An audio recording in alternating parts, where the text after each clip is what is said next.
I am now creating weekly exclusive content for Patreon, so if you are interested in that, go check out the link down below.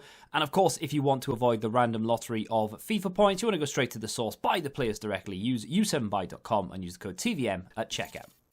What is going on, guys? TVM here. Welcome back to yet another player review as we wind down from the Serie A team of the season. I thought it would make sense to look at one of the better looking cards. There is going to be quite a few videos today. There are going to be quite a few videos today, two of which from Serie A, might have a Chinese league player. Then we'll talk about the French league team of the season, and there'll probably be an objective review as well. So a lot going on.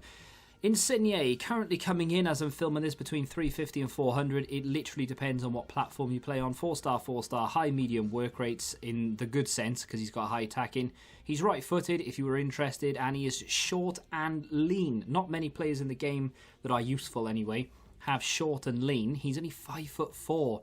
Not that I'm discriminating, but in this game, could be really good, could be bad, I guess. We'll have a look though. So. First of which, what we'll do is we'll talk as if we haven't put a chem still on him because there's a story to tell there.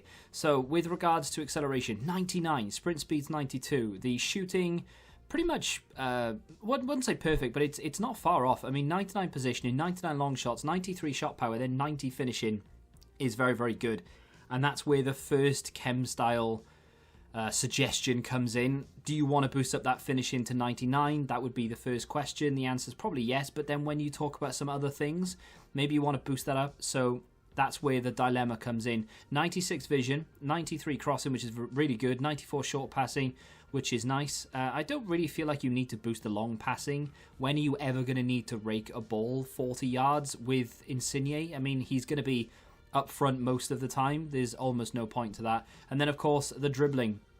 99 agility, 99 balance, 90 reactions, 99 ball control, 96 dribbling, and 89 composure. I wouldn't worry too much about that composure. I know a lot of people will pick up on it because it's one of those stats that isn't quite at 90.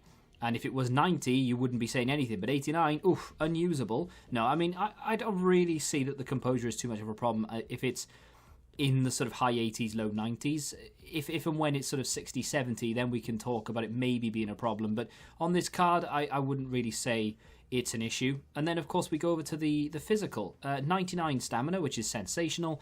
82 jumping, which for someone who is only 5'4", not very good in the air, actually, that's not too bad at all. And then, of course, we do have 63 strength, which you would expect because he is 5'4".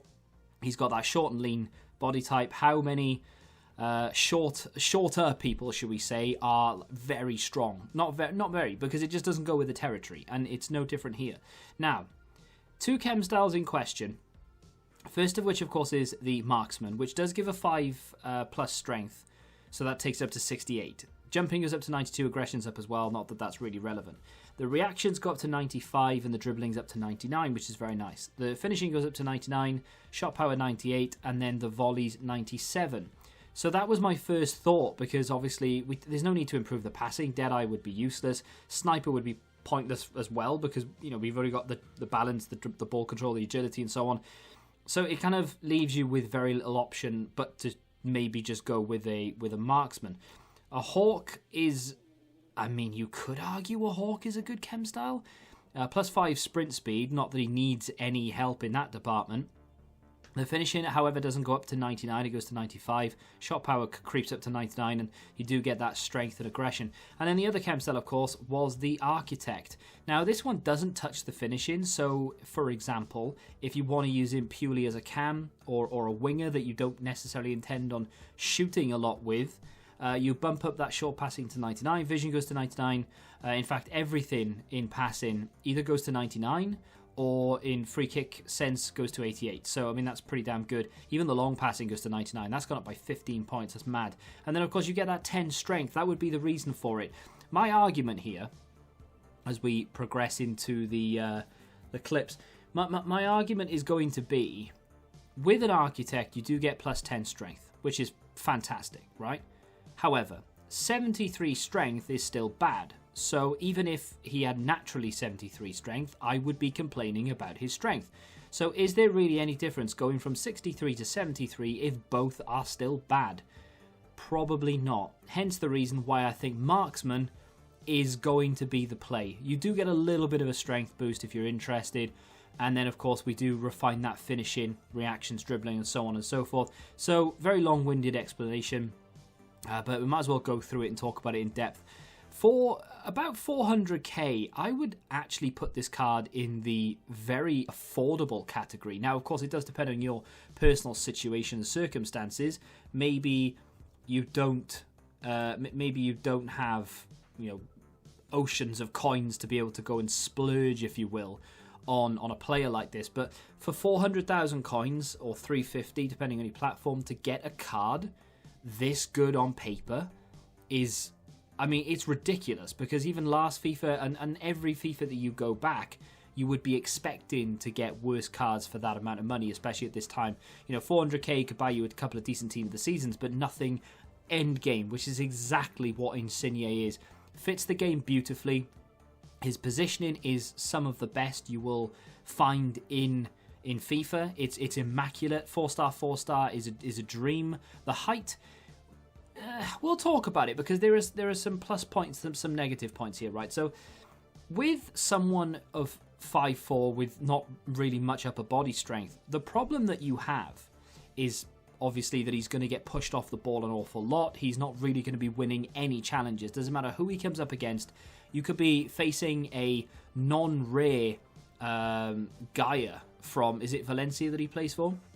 And you're just not going to win that battle. You are not going to win that strength battle between the two. Because his height, because of his strength, it's a no-brainer. You're going to lose. Doesn't matter who you are up against. Unless you're playing against bronze players with no upper body strength whatsoever, it's highly unlikely you're going to be able to get out of that with the ball.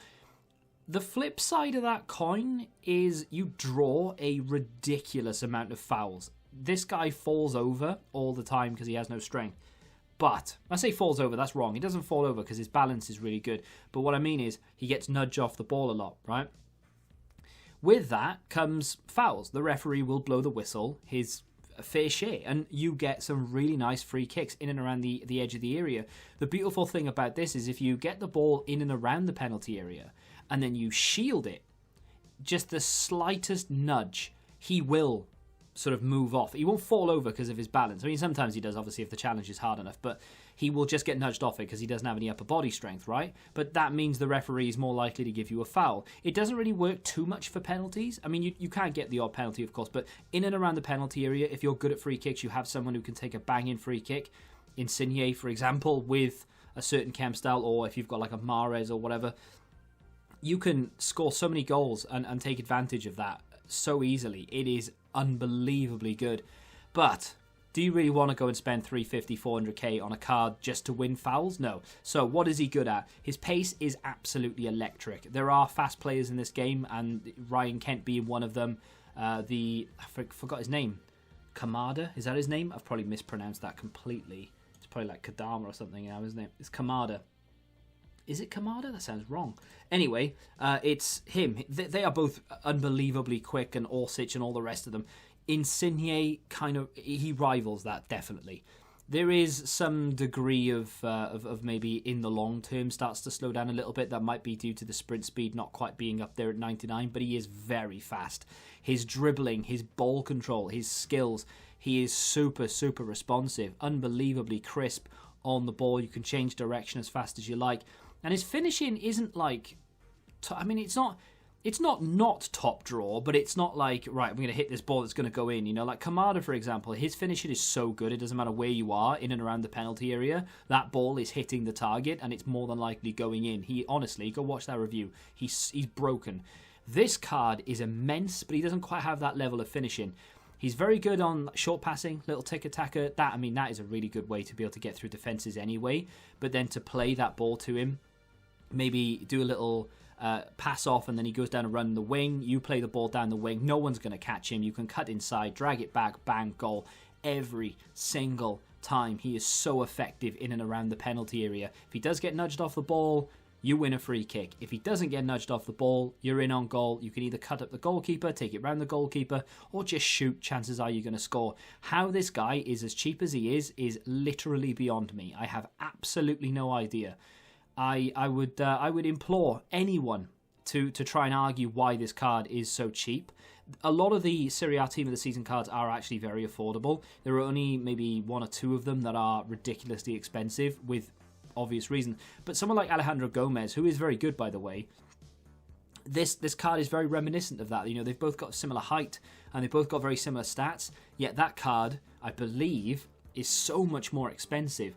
He might be better, I don't know, but there's not going to be an awful lot in it. I'm actually trying to scramble to try and find the price. There's 3 overall in it, right? And I'm not saying that Alejandro Gomez isn't better, because he is, but not by an awful lot. You know, very similar strength. They are very similar height. They've both short and lean. They've both 4-star, 4-star. Their pace is basically identical. Acceleration, sprint speed.